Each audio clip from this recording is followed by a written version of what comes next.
ದಿಗಂತ ಅನ್ನೋದು ಕುವೆಂಪುರವರ ಅನಿಕೇತನದಿಂದ ಹುಟ್ಟಿತ್ತು. ಬಹುಶಃ ಈ ಮಟ್ಟಕ್ಕೆ ಬೆಳೆಯೋದಕ್ಕೆ ಕಾರಣ ಅದು ನನ್ನ ಪ್ರತಿಭೆ ಅಷ್ಟೇ ಅಲ್ಲ, ನನಗೆ ಸಿಕ್ಕ ದಿಗಂತಗಳು. ರಂಗಭೂಮಿ ಅಂದ್ರೆ ಏನು, ಇದು ಯಾಕೆ ಬೇಕು ರಂಗಭೂಮಿ, ಇದು ಏನು ಬದಲಾವಣೆಗಳು ತರುತ್ತೆ. 25 ಜನ ತಜ್ಞರು ಇಲ್ಲಿ ಸೇರ್ತಾರೆ ದಿಗಂತದಲ್ಲಿ. ಬಹುಶಃ ಇಷ್ಟೊಂದು ಪ್ರಯೋಗಗಳು ಹೇಗ್ ಸಾಧ್ಯ ಆಯ್ತು? ಸಾಧ್ಯ ಆಗುತ್ತೆ ಅಂದ್ರೆ ಅದು ಒಬ್ಬರಿಂದ ಆಗೋ ಕೆಲಸ ಅಲ್ಲ. ಪ್ರಕಾಶ್ ರೈ ಅವ್ರಿಗೆ ಈ ಕಾನ್ಸೆಪ್ಟ್ ಹುಟ್ಟಿದ ಹೇಗೆ?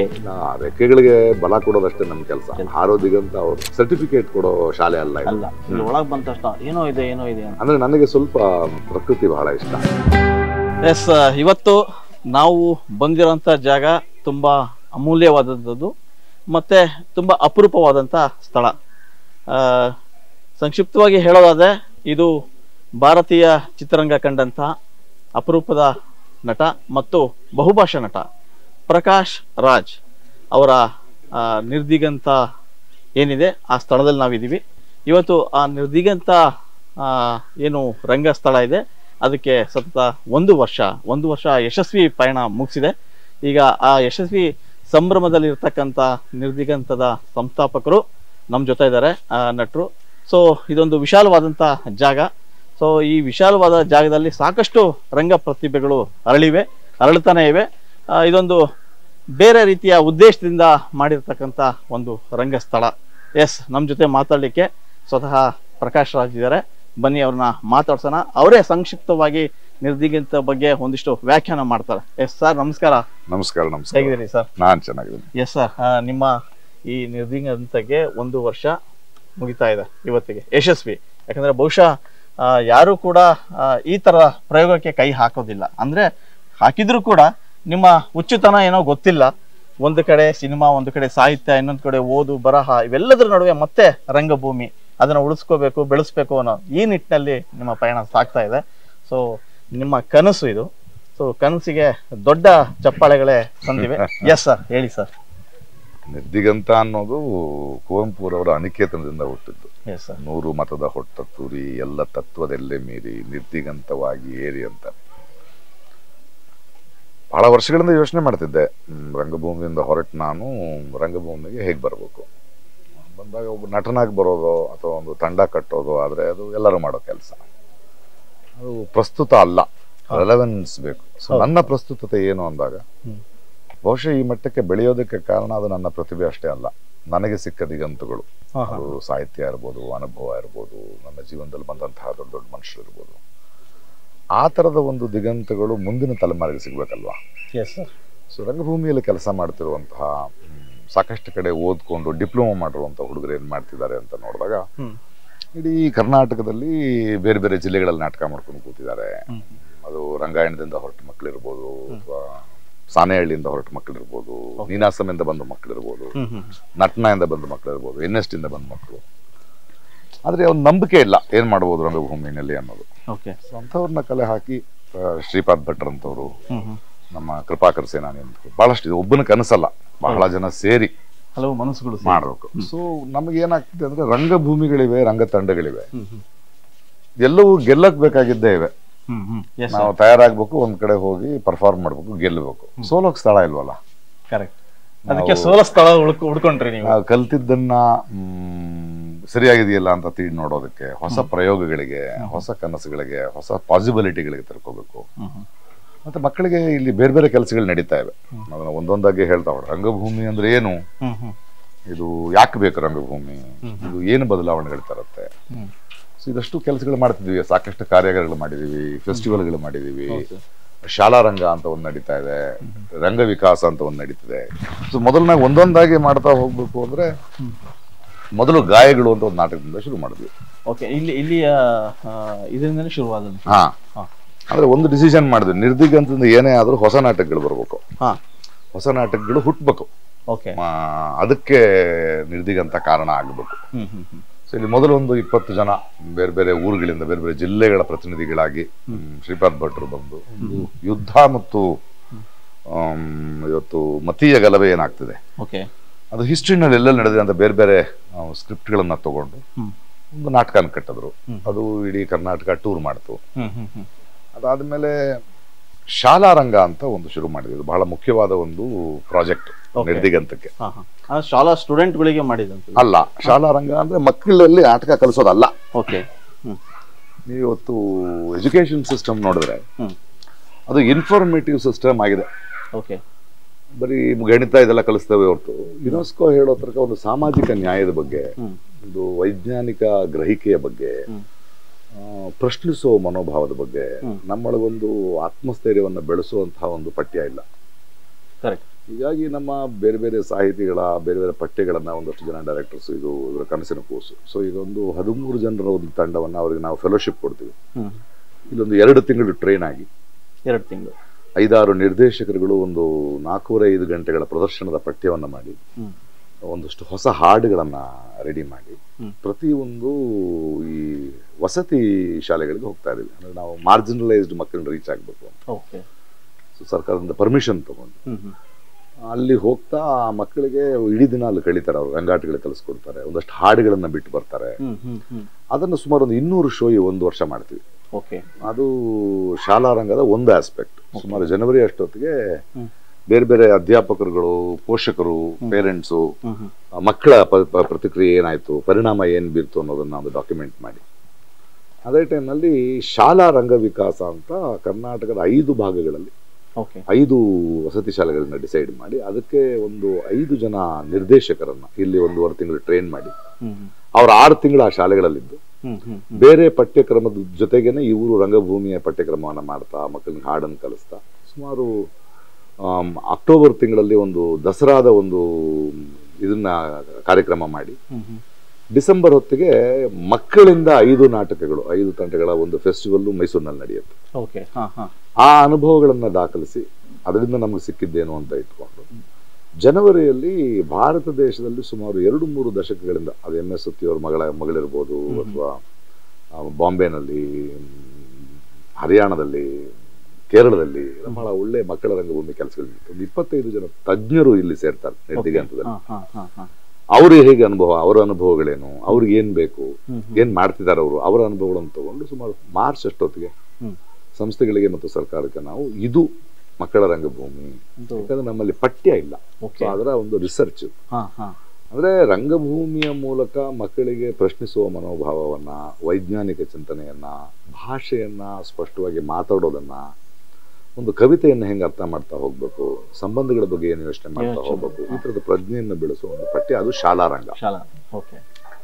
ಅದಲ್ಲದೆ ಈಗ ರಂಗ ವಿಕಾಸ ಯೋಜನೆ ಅಂತ ಮಾಡಿದೀವಿ. ಅದರಲ್ಲಿ ಈಗ ಉತ್ತರ ಕರ್ನಾಟಕದ ರಂಗಭೂಮಿ ಸ್ವಲ್ಪ ಬಡತನದಲ್ಲಿ. ಸೊ ಇವಾಗ ಉತ್ತರ ಕರ್ನಾಟಕದ ಇನ್ನೊಂದು ಟೀಮ್ ಇದೆ ಇಲ್ಲಿ ನೋಡ್ಬೇಕು. ಅವರು 1.5 ತಿಂಗಳಿಗೆ ಪ್ರಾಕ್ಟೀಸ್ ನಲ್ಲಿದ್ದಾರೆ. ಅಲ್ಲಿಂದ ಒಂದು 10 ಜನ ಮಕ್ಕಳನ್ನ ಹುಡುಗರನ್ನ ಕರ್ಕೊಂಡು ಆಯ್ಕೆ ಮಾಡಿ ಶಕೀಲ್ ಅಂತ ನಮ್ಮಲ್ಲಿ ಬಹಳ ಮುಖ್ಯವಾದ, ಅವರು ಸಿಂಗಾಪುರ್ಗೆ ಹೋಗಿ ಮತ್ತು ಗೊಟೋವಸ್ಕಿಯ ಬಾಡಿ ಥಿಯೇಟರ್ ಅಲ್ಲಿ ತುಂಬಾ ಕೆಲಸ ಮಾಡಿದವರು ಲಂಡನ್ ಅಲ್ಲಿ. ಅವರ ಆಧ್ವರ್ಯದಲ್ಲಿ 1.5 ತಿಂಗಳ ಟ್ರೈನಿಂಗ್, ಅದಾದ್ಮೇಲೆ 1.5 ತಿಂಗಳು ಹೊಸ ನಾಟಕ ಕಟ್ತಾರೆ ಮತ್ತು ಉತ್ತರ ಕರ್ನಾಟಕದಲ್ಲಿ ಅದೊಂದು ಟೂರ್ ಹೋಗ್ತಾ ಹೋಗುತ್ತೆ. ಅದು ಆ ತರದ ಒಂದು ಅದೇ ರಂಗ ವಿಕಾಸದಲ್ಲಿ 5-6 ಹೊಸ ನಿರ್ದೇಶಕರನ್ನು ನಾವು ಮೊನ್ನೆ ಮಂಗಳೂರು ಮತ್ತು ಚಿಕ್ಕಮಗಳೂರಿನಲ್ಲಿ ಫೆಸ್ಟಿವಲ್ ಮಾಡಿದ್ವಿ. 6 ಬೇರೆ ಬೇರೆ ಕರ್ನಾಟಕದಲ್ಲಿ ಕೆಲಸ ಮಾಡ್ತಿರೋ ತಂಡಗಳಿಗೆ ನಾವು ಒಂದು ಫೆಲೋಶಿಪ್ ಅನ್ನ ಕೊಟ್ಟು 1 ಲಕ್ಷ ರೂಪಾಯಿಗಳನ್ನ ಕೊಟ್ಟು 4 ಲಕ್ಷ ರೂಪಾಯಿ ಹೊಸ ನಾಟಕಗಳನ್ನ ಮಾಡಿ ಅಂತ ಹೇಳಿ ಅದರಿಂದ ಒಂದು 6 ನಾಟಕಗಳು ಬಂದವು. ಅದಲ್ಲದೆ ನಿರ್ದಿಗಂತದಿಂದ ಒಂದಷ್ಟು ಸಮತೆಯ ಸೊಲ್ಲುಗಳು, ಕಾವ್ಯ ವಾಚನಗಳು, ಈ ತರದಂತರ ಕಾನ್ಸ್ಟೆಂಟ್ ಆಗಿ ನಿಮಗೆ ನೋಡಿದ್ರೆ ಇದ್ರೊಳಗೆ ಇಷ್ಟು ಕೆಲಸ ಮಾಡಿದೀವಿ. ಯಾಕಂದ್ರೆ 1 ವರ್ಷದಲ್ಲಿ ಬಹುಶಃ ಇಷ್ಟೊಂದು ಪ್ರಯೋಗಗಳು ಹೇಗ್ ಸಾಧ್ಯ ಆಯ್ತು ಅಂತ. ಸಾಧ್ಯ ಆಗುತ್ತೆ ಅಂದ್ರೆ ಅದು ಒಬ್ಬರಿಂದ ಆಗೋ ಕೆಲಸ ಅಲ್ಲ. ಡಾಕ್ಟರ್ ಶ್ರೀಪಾದ್ ಭಟ್ಟರ್ ಅಂತ ಬರ್ತಾರೆ, ಸನ್ನುತ ಅಂತ ಅವ್ರು ಬರ್ತಾರೆ, ಅನುಷ್ ಶೆಟ್ಟಿ ಮ್ಯೂಸಿಕ್ ನಲ್ಲಿ ಏನೋ ಒಂದು ಪ್ರಯತ್ನ ಮಾಡ್ತಾ ಇದ್ದಾರೆ, ಕೃಪಾಕರ್ ಸೇನಾನಿ ಅವ್ರು ಬಂದಿರ್ತಾರೆ, ಕೃಷ್ಣಮೂರ್ತಿ ಅನೂರ್ ಬಂದು ಹೋದ್ರು, ಹೀಗೆ ಬಹಳಷ್ಟು ಜನ ಬಂದು ಕೆಲಸ ಮಾಡ್ತಾ ಹೋಗ್ತಾರೆ ಇಲ್ಲಿ. ಸೊ ಶಕೀಲ್ ಅಹಮದ್ ಇರ್ಬೋದು. ಇದು ಒಬ್ಬರಿಂದ ಆಗೋ ಕೆಲಸ ಅಲ್ಲ, ಸಮಾನ ಮನಸ್ಕರು ಸೇರಿದೀವಿ, ಪ್ರೀತಿಯಿಂದ ಸೇರಿದೀವಿ, ಒಂದು ರಂಗಭೂಮಿಗೆ ಒಂದು ಹೊಸ ಚೈತನ್ಯವನ್ನ ತುಂಬುವಂತ ಕೆಲಸ ಮಾಡ್ತಾರೆ. ಓಕೆ ಸರ್, ಎಲ್ಲ ಸರಿ ಪ್ರಕಾಶ್ ರೈ ಅವ್ರಿಗೆ ಈ ಕಾನ್ಸೆಪ್ಟ್ ಹುಟ್ಟಿದ ಹೇಗೆ, ಯಾವಾಗ ಹುಟ್ಟಿತು ಇದು ಅಂತ? ಸುಮಾರು ವರ್ಷಗಳಿಂದ ಯೋಚನೆ ಮಾಡ್ತಿದ್ದೆ ರಂಗಭೂಮಿಗೆ ಮತ್ತೆ ವಾಪಸ್ ಬರೋದು ಅಂದ್ರೆ ಏನು ಅಂತ. ನಟನಾಗ ಅಂದ್ರೆ ಅಷ್ಟು ಡೆಸ್ಪರೇಟ್ ಯಾಕೆ, ನಟನೆಯನ್ನು ತೋರಿಸುವಂತ ಅವಶ್ಯಕತೆ ಏನಿದೆ? ನಿಜ, ಬೆಳೆದಾಯ್ತಲ್ವಾ. ನೋಡಿ, ಒಬ್ಬ ವ್ಯಕ್ತಿಯ ಎತ್ತರ ಎಲ್ಲಿ ಬೆಳೆದಿದ್ವು ಅಲ್ಲೇ ಮತ್ತೆ ಬೆಳಿಬೇಕು ಹಂಗಲ್ಲ. ಒಬ್ಬ ವ್ಯಕ್ತಿಯ ಎತ್ತರವನ್ನ ಅವನು ಬೆಳೆದ ಎತ್ತರದಿಂದ ನೀವು ಲೆಕ್ಕ ಹಾಕ್ಬಾರ್ದು, ಅಳತೆ ಮಾಡಬಾರ್ದು. ಅವನಿಂದ ಇನ್ನೆಷ್ಟು ಜನ ಎತ್ತರಕ್ಕೆ ಬೆಳೆದ್ರು ಅದರಿಂದ ನನ್ನ ಬೆಳವಣಿಗೆ ನಾನು ಮಾತ್ರ ಕಾರಣ ಅಲ್ವಲ್ಲ. ಎಷ್ಟೋ ಜನರು ಭುಜ ಹೊತ್ಕೊಂಡು ಬಂದಿರ್ತಾನೆ, ಪ್ರೇಕ್ಷಕರಿರ್ಬೋದು, ಸಾಹಿತಿಗಳಿರ್ಬೋದು. ಅದಲ್ವಾ ಇವತ್ತು ನಾನು ಮಾಡಬೇಕಾಗಿರೋದು. ಒಬ್ಬ ಹಿರಿಯ ನಟನಾಗಿ ಪಡೆದನ್ನ ಪಡ್ಕೊಳ್ಳೋದು ಅಂದ್ರೆ ಹಂಗೆ ತಿರುಗಿಕೊಡೋದ್ರೆ ಅದು ಮುಂದಿನ ಒಂದು ತಲೆಮಾರಿಗೆ ನಾವು ನನಗೆ ಸಿಕ್ಕ ಅವಕಾಶವನ್ನ ಅವ್ರಿಗೆ ಕೊಡುವಂಥದ್ದು. ಯಾಕಂದ್ರೆ ಇಲ್ಲಿ ರೆಕ್ಕೆಗಳಿಗೆ ಬಲ ಕೊಡೋದಷ್ಟೇ ನಮ್ಮ ಕೆಲಸ, ಹಾರೋದಿಗಂತ ಅವ್ರದ್ದು. ಎತ್ತರ ಅಲ್ಲ, ಅದಕ್ಕೆ ಅಂತ್ಯನೇ ಇಲ್ವಲ್ಲ ಸರ್, ಎಷ್ಟು ಎತ್ತರ ಬೇಕಾದ್ರೂ ಸೊ ಆ ಕಾನ್ಸೆಪ್ಟ್ ಅಲ್ಲಿ ನೀವು ನಿಮಗೆ ತಲೆ ಉಳಿದಿದ್ದು ನೀವು ಹೇಳಿದ್ರೆ ಅದೇ ಕೊರೋನಾ ಟೈಮಲ್ಲಿ ಒಂದು ಜಾಗ ನಂದೆ. ಯಾಕಂದ್ರೆ ಯಾವ್ದೋ ಸರ್ಕಾರದ ಮೇಲೆ ಯಾರು ಕೃಪಕಟಾಕ್ಷದಲ್ಲಿ ಹೋದ್ರೆ ಮತ್ತೆ ಅವ್ರ ಐಡಿಯಾಲಜಿಗಳೆಲ್ಲ ತರ ಹೊಡಿಸ್ಕೋಬೇಕು. ಹೌದು, ಆ ಕೆಲಸ ಮಾಡಬಾರ್ದು ನಾವು. ಅದು ಟ್ಯಾಕ್ಸ್ ಪೇಯರ್ಸ್ ಮನಿ, ಅದಕ್ಕೆ ಬೇರೆ ಬೇರೆ ಇರುತ್ತೆ. ನನ್ನಿಂದ ಸಾಧ್ಯ, ನನ್ನ ಕೆಲವು ಗೆಳೆಯರು ಕೂಡ ನನಗೆ ಸಹಾಯ ಮಾಡ್ತಾ ಇದ್ದಾರೆ. ಸೊ ನನ್ನ ತೋಟದಲ್ಲೇ ಮಾಡೋದು ಬೆಟರ್. ಅದು ಸೂಪರ್. ನಮ್ಮ ತೋಟದಲ್ಲೇನೆ ಮನೆಯವ್ರು ಹೇಳಿದೆ, ನೋಡಪ್ಪ ನನ್ನ ತೋಟಗಳಿವೆ, ಅದ್ರಲ್ಲಿ ನನ್ನ ಹೆಂಡತಿ ಮಗಳಿಗೆ ಒಂದೊಂದು ಭಾಗದ ಒಂದು 2-2 ಎಕರೆ ನನಗೆ ಬಿಟ್ಬಿಟ್ಟು ನಾನು ರಂಗಭೂಮಿಗೆ ಬಿಟ್ಬಿಡ್ತೀನಿ ಅದನ್ನ ಅಂತ. ನಾನು ಆರಂಭದಿಲ್ಲ ಅಲ್ಲಿ ಬಂದಾಗ್ಲೇ ಅನಿಸ್ತು ಸರ್, ಏನೋ ಒಂದು ಪಾಸಿಟಿವ್ನೆಸ್ ಇಲ್ಲಿ ಒಳಗೆ ಬಂದ ತಕ್ಷಣ ಏನೋ ಇದೆ ಅಂತ ನಮ್ಗೆಲ್ಲೋ ಮಲ್ನಾಡು ಕರ್ಕೊಂಬಂದಂತ ಫೀಲ್. ಅಂದ್ರೆ ನನಗೆ ಸ್ವಲ್ಪ ಪ್ರಕೃತಿ ಬಹಳ ಇಷ್ಟ. ಇದು ಬರೀ ಕಬ್ಬಿನ ಗದ್ದೆಗಳಾಗಿತ್ತು, ಒಣಗೋಗಿತ್ತು. ಸೊ ಯಾವುದೇ ಪೆಸ್ಟಿಸೈಡ್ಸ್ ಆಗದೆ ಗಿಡ ಮರಗಳನ್ನ ಬೆಳೆಸೋದು ಅದು ಆಗ್ಬೇಕಲ್ಲ. ನಾವೊಂದು ಪ್ರಕೃತಿಯನ್ನ, ಒಬ್ಬ ಮನುಷ್ಯ ಎಲ್ಲದರಲ್ಲೂ ವ್ಯವಸಾಯ ಮಾಡಬೇಕು, ಮನಸ್ಸಿನ ವ್ಯವಸಾಯ ಮಾಡಬೇಕು, ಭೂಮಿಯ ವ್ಯವಸಾಯ ಮಾಡಬೇಕು. ಹಾಗಾಗಿ ಅದು ನಮ್ಮ ಪ್ರೀತಿಗೆ ಆರೈಕೆಗೆ ಅದು ಬೆಳೆದು ನಿಂತಿವೆ. ನಿರ್ಗಂಧದಲ್ಲಿ ಒಂದು ಪರಿಸರ, ಸಾಹಿತ್ಯ, ಪುಸ್ತಕ, ರಂಗ ಚಟುವಟಿಕೆ ಎಲ್ಲದೂ ಕೂಡ ಇಲ್ಲಿ ಎಲ್ಲದೂ ಆಗತ್ತೆ. ನೋಡಿ, ನಾವು ಮರಗಿಡಗಳ ಮೇಲೆ, ಬೀಜದ ಮೇಲೆ ಕಾನ್ಸಂಟ್ರೇಟ್ ಮಾಡಬಾರ್ದು, ಮಣ್ಣಿನ ಮೇಲೆ ಕಾನ್ಸಂಟ್ರೇಟ್ ಮಾಡಬೇಕು. ಒಂದು ಬೀಜದೊಳಗೆ ಹೆಮ್ಮರ ಆಗೋ ಶಕ್ತಿ ಇರುತ್ತೆ, ಅದು ಹೆಮ್ಮರ ಆಗ್ಬೇಕಂದ್ರೆ ಸರಿಯಾದ ಮಣ್ಣಿರ್ಬೇಕು, ಆ ಮಣ್ಣನ್ನು ನೋಡ್ಕೋಬೇಕು. ಹಾಗೆ ವ್ಯಕ್ತಿಗಳಿಗೂ ಕೂಡ ಬೇಕಾದ ಅವಕಾಶವನ್ನ ಕ್ರಿಯೇಟ್ ಮಾಡ್ಬೇಕು ನಿರ್ದಿಗಾರದಲ್ಲಿ, ಆಮೇಲೆ ಅವ್ರು ಮರಗಳಾಗಿ ಬೆಳಿತಾರೆ. ನಾನು ಎಲ್ಲದನ್ನು ತುಂಬಾ ಸೂಕ್ಷ್ಮವಾಗಿ ಗಮನಿಸಿದೆ ಸರ್, ಬಂದಾಗಿಂದ ಅದನ್ನೇ ಮಾಡ್ತಾ ಇದ್ದೀನಿ. ಎಲ್ಲೂ ಕೂಡ ನಿಮಗೆ ಬೇರೆ ಏನೋ ಮಣ್ಣು ಬಿಟ್ಟು ಅಥವಾ ಬೇರೆ ಇದೆ. ನನಗೆ ಸ್ವಲ್ಪ ಆರ್ಕಿಟೆಕ್ಚರ್ ಇಂಟ್ರೆಸ್ಟಿಂಗು, ಅದು ಸುತ್ತಲಿನಲ್ಲಿ ಸಿಗುವಂತದನ್ನ ಇಟ್ಕೊಂಡೇ ಮಾಡ್ಬೇಕು. ಎಲ್ಲ ಇಟಾಲಿಯಿಂದ ತರಿಸಿ ಇನ್ನೊಂದು ತರಿಸಿ ಹಿಂಗ್ ಮಾಡಬಾರ್ದು. ಈಗ ನಾವು ಈ ಕೂತಿರೋ ಟೈಲ್ಸ್ ಬಗ್ಗೆ ಇದು ಕಾರೈಕುಡಿಯಿಂದ ಮಾಡ್ತಾರೆ, ಕೈನಲ್ಲಿ ಮಾಡ್ತಾರೆ, ಕೈನಲ್ಲಿ ಮಾಡಿ ಅಂತದ್ದು. ಅಂದ್ರೆ ನನಗೆ ಕೈಯಲ್ಲಿ ಕಟ್ಟೋದು ಇಷ್ಟ. ಮನುಷ್ಯರ ಪ್ರಯತ್ನ ಕಾಣಿಸ್ಬೇಕು, ಆ ಕುಸರಿ ಕೆಲಸ, ಕಲಾವಿದರು ಕಾಣಿಸ್ಬೇಕು, ಆ ಕಲೆ ಅದ್ಭುತವಾಗಿ ಕಾಣುತ್ತೆ ಕೂಡ. ಇದು ದೂರದಿಂದ ನೋಡಿದ್ರೆ ಏನೋ ಒಂದು ವಿಶೇಷ ಅನ್ಸುತ್ತೆ, ಹ್ಯೂಮನ್ ಟಚ್ ಇದೆ ಅದಕ್ಕೆ. ಟೋಟಲಿ ಇದಕ್ಕೆ ಡಿಸೈನ್ ರೆಡಿ ಮಾಡಿ ಅಂದ್ರೆ ಮಾಡ್ತಾ ಹೋದ್ರೆ ಅದು ಕೇಳ್ತಾ ಹೋಗ್ತದೆ. ಇದು ಬೇಕು, ಇದು ಬೇಕು ಅಂತ ಅದು ಕೇಳ್ಕೊಳ್ತಾ ಹೋಗುತ್ತೆ. ನಿಮಗೆ ನಿಮ್ಮ ಇಂಟೆನ್ಷನ್ ಕರೆಕ್ಟ್ ಆಗಿದ್ರೆ ಅದು ಫಾರ್ಮ್ ಆಗ್ತಾ ಹೋಗುತ್ತೆ. ಸರ್ ಈಗ ಟೋಟಲ್ ಇಲ್ಲಿ ಹೆಂಗೆ ಸರ್, 3 ತಿಂಗಳು 6 ತಿಂಗಳು ತನಕ ಬರ್ತಾರ ಹೆಂಗೆ? ಇವಾಗ ಏನಾಗಬೇಕು ನೋಡಿ, ಆ ಗಾಯಗಳು ಅನ್ನೋ ಒಂದು ಪ್ರಾಜೆಕ್ಟ್ಗೆ ಒಂದು 6 ತಿಂಗಳಿದ್ರು. ಅದರಲ್ಲಿ ಕೆಲವರು ಉಳ್ಕೊಂಡ್ರು, ಕೆಲವರು ಅವ್ರವ್ರ ಊರಲ್ಲಿ ಹೋಗಿ ನಾಟಕ ಮಾಡಕ್ ಶುರು ಮಾಡಿದ್ದಾರೆ. ಈ ಶಾಲಾ ರಂಗಕ್ಕೆ 1 ವರ್ಷದ ಕಾಂಟ್ರಾಕ್ಟ್ ಇದೆ.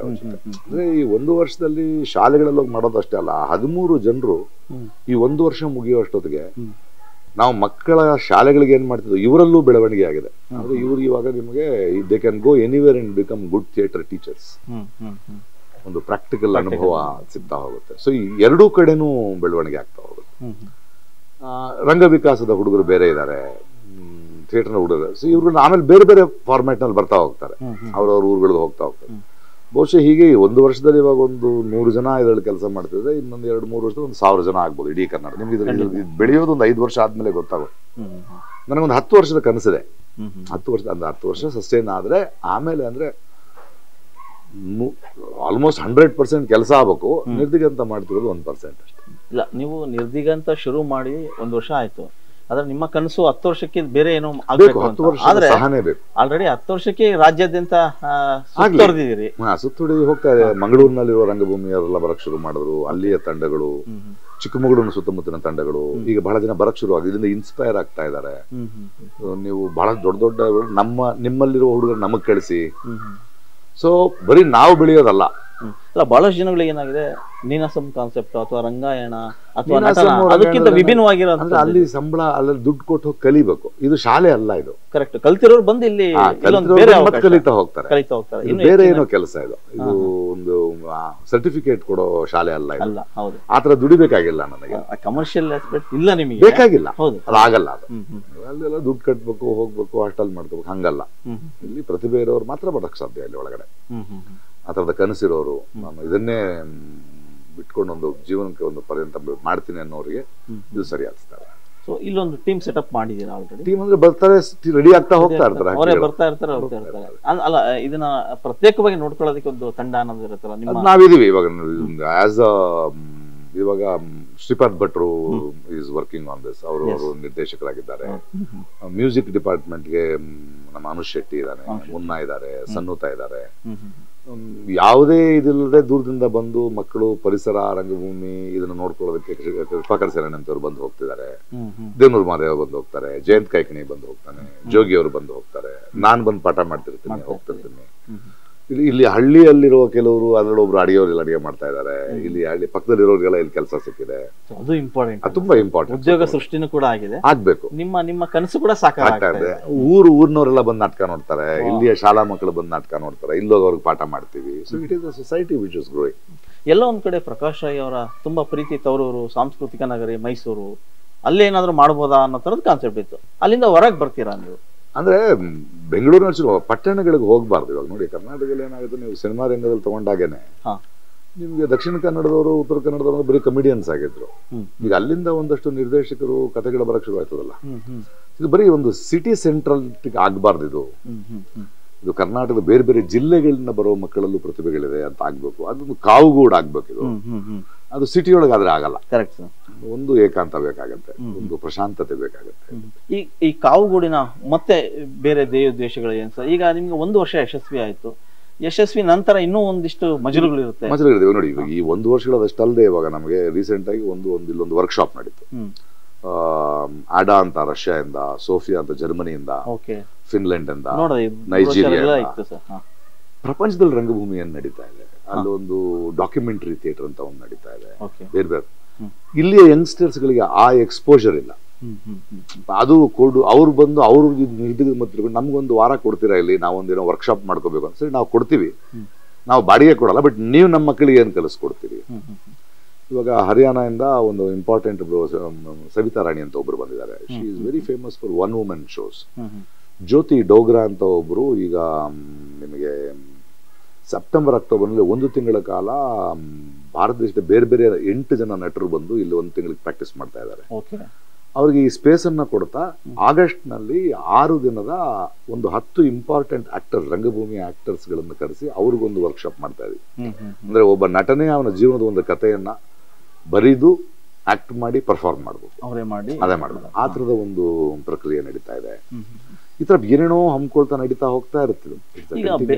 ಈಗ ಎಕ್ಸಾಂಪಲ್ ನೀನಾಸಮ ತಿರುಗಾಟ ಇದೆ, ಸೊ ಅದೇ ರೀತಿಯ ನಿರ್ಗಂಧಿಸಿದ್ದು ಆಗ್ತದೆ. ನಾವು ನಾಟಕಗಳು ಇವಾಗ ಮಂಟೆಸ್ವಾಮಿ ಇವತ್ತು ಸಂಜೆ ಶೋ ಇದೆ, ನೋಡ್ಲೇಬೇಕು ನೀವು ಅದನ್ನ. ಖಂಡಿತ ಸರ್. ನಮ್ಮ 7 ನಾಟಕಗಳಿವೆ. ಇವಾಗ 2 ಕಡೆ 2 ಫೆಸ್ಟಿವಲ್ ಮಾಡಿದ್ವಿ. ಈಗ ನಾಟಕಗಳೆಲ್ಲ ಬೇರೆ ಕಡೆ ಹೋಗ್ತಾ ಇದೆ. ಇವಾಗ ಏನ್ ಮಾಡಿದ್ವಿ, 2 ಫೆಸ್ಟಿವಲ್ ನಲ್ಲಿ ಮಾಡಿರೋ 6 ನಿರ್ದೇಶಕರ 6 ತಂಡಗಳಿಗೆ ನಿರ್ದಿಗಂತ ಒಂದಷ್ಟು ನಾಟಕ ರಚನೆಗೆ ಮತ್ತು ಮಾಡೋದಕ್ಕೆ ಬೇಕಾದ ಅವರ ಸಂಬಳಗೆ 4 ಲಕ್ಷ ಕೊಟ್ವಿ. ನಾಟಕ ರೆಡಿ ಆಯ್ತಲ್ಲ, ಈಗ ನಾಟಕ ಅವ್ರದ್ದು, ನಿರ್ದಿಗಂತ ಡಸಂಟ್ ಓನ್ ಇಟ್. ಅವ್ರು ಬೇರೆ ಬೇರೆ ಕಡೆ ಶೋ ಮಾಡ್ಕೊಂಡು ದುಡ್ಕೊಂಡು, ಸೊ ಅವ್ರಿಗೆ ಪಾಪ ಇನ್ವೆಸ್ಟ್ಮೆಂಟ್ ಬೇಕಾಗಿಲ್ಲ. ಸೊ ಆ ಕೆಲಸ ನಡೀತಾ ಇದೆ. ಅದಲ್ಲದೆ ಇವಾಗ ಶಶಿಧರ್ ಅಡಪ ಬಂದಿದ್ದಾರೆ. ರಂಗಭೂಮಿಯ ಬ್ಯಾಕ್ ಸ್ಟೇಜ್ ಬಗ್ಗೆ ಪುಸ್ತಕಗಳಿಲ್ಲ. ಸೊ ಅದಕ್ಕೆ ಇವಾಗ ಈ 1 ವರ್ಷಗಳ ಕಾಲ ಅವರು ದೇಶದ ಬೇರೆ ಬೇರೆ ಆರ್ಟ್ ಡೈರೆಕ್ಟರ್ಗಳು ಕೂತ್ಕೊಂಡು ಇವತ್ತಿನ ರಿಸರ್ಚ್ ಮಾಡಿ ಒಂದು ಪುಸ್ತಕವನ್ನು ಹೊರಗೆ ತರ್ತಾ ಇದೀವಿ. KYN ಅವರ ಅಧ್ಯಕ್ಷತೆಯಲ್ಲಿ ಒಂದಷ್ಟು ಜನ ವಿಮರ್ಶಕರು ಸೇರಿ ವಿಮರ್ಶನೆಯ ಪರಿಭಾಷೆ ಬದಲಾಗಬೇಕಾಗಿದೆ. ಅದ್ರ ಬಗ್ಗೆ ಒಂದು ಪುಸ್ತಕವನ್ನು ರಿಸರ್ಚ್ ವರ್ಕ್ ನಡೀತಾ, ಆ ತರದ ರಿಸರ್ಚ್ ವರ್ಕ್ಗಳು ಕೂಡ ನಡೀತಾ ಇದೆ. ಸರ್, ಇದನ್ನೆಲ್ಲ ನೋಡಿದ್ರೆ ಒಂದಿಷ್ಟು ನಮ್ಮ ವೀಕ್ಷಕರಿಗೆ ಒಂದಿಷ್ಟು ಕುತೂಹಲ ಇದೆ. ಅದನ್ನ ಹೇಗೆ ಡಿಸೈನ್ ಮಾಡಿರ್ಬೋದು ಅಂತ ನಿಮ್ಮ ಕೈಯಾರೆ ಒಂದಿಷ್ಟು ಡಿಸೈನ್ ವೀಕ್ಷಣೆ ಮಾಡಬಹುದು ಸರ್. ದಯವಿಟ್ಟು ನೋಡಿ, ಇದು ಒಂದು ಸ್ಪೇಸ್ ಆಗ್ಬೇಕು. ಯಾಕಂದ್ರೆ ಯಾವುದೇ ವೇಸ್ಟ್ ಮಾಡಿಲ್ಲ ಅಂದ್ರೆ ಇಲ್ಲಿ ಪೊಯೆಟ್ರಿ ಅಂದ್ರೆ ಒಂದು ರಂಗಭೂಮಿ ಅಂದ ತಕ್ಷಣ ಯಾವಾಗ್ಲೂ ಥಿಯೇಟರ್ ಆಗಿರ್ಬೇಕು, ಪ್ರಕೃತಿ ಕಾಣಿಸ್ಬೇಕು. ಸೊ ಇಲ್ಲಿ ನಮಗೆ ಒಂದು ಲೈಬ್ರರಿ ಅಂದ್ರೆ ಹಿಂಗಿರುತ್ತೆ. ಒಂದು ಲೈಬ್ರರಿ, ಇಲ್ಲಿ ಪ್ರಕೃತಿಯ ಮಧ್ಯೆ ಕೂತ್ಕೊಂಡು ಓದುವಂತ ಕೆಲಸ ನಡೀತಾ ಇರ್ತದೆ. ಆರ್ಟಿಸ್ಟ್ಗಳು ಪೇಂಟಿಂಗ್ ಮಾಡ್ತಿರ್ತಾರೆ. ಕೆಲವು ಕ್ಲಾಸ್ ಗಳನ್ನ ಇಲ್ಲಿ ನಡೆಸ್ತೀವಿ. ಅಲ್ಲಿ ಸ್ಟೇಜ್ ಆಗುತ್ತೆ, ಇಲ್ಲಿ ರಂಗ ತರಬೇತಿ ನಡೆಯುತ್ತೆ. ಮಾರ್ನಿಂಗ್ ಯೋಗ ನಡೆಯುತ್ತೆ. ಇಲ್ಲಿ ಒಂದು ಪ್ಲೇಸು ಮಲ್ಟಿ ಆಗ್ಬೇಕು ಮತ್ತು ಅವ್ರವ್ರ ಏಕಾಂತ ಕೂತ್ಕೊಳ್ಳೋ ಸ್ಥಳ ಇರ್ಬೇಕು. ಪೊಯಿಟ್ರಿ ರೀಡಿಂಗ್ ಆಗ್ಬೇಕು. ಆತರ ಹಿಂಗೆ ಪ್ಲಾನ್. ಆಮೇಲೆ ಇಲ್ಲಿ ಬರೋರು ಬರೀ ರಂಗಭೂಮಿ ಕೆಲಸ ಮಾಡಲ್ಲ, ಅವ್ರ ತೋಟದ ಕೆಲಸ ಮಾಡ್ತಾರೆ, ಅವರೇ ಕ್ಲೀನ್ ಮಾಡ್ತಾರೆ. ಸೊ ನಾವು ನಮ್ಮ ಕೆಲಸವನ್ನ ನಾವೇ ಮಾಡ್ಕೋಬೇಕು. ನಮ್ಮ ರೂಮ್ ಗಳನ್ನ ನಾವು ಸ್ವಚ್ಛ ಇಟ್ಕೋಬೇಕು, ನಮ್ಮ ಪರಿಸರವನ್ನ, ನಮ್ಮ ತರಕಾರಿಗಳನ್ನ ನಾವು ಬೆಳ್ಕೋಬೇಕು.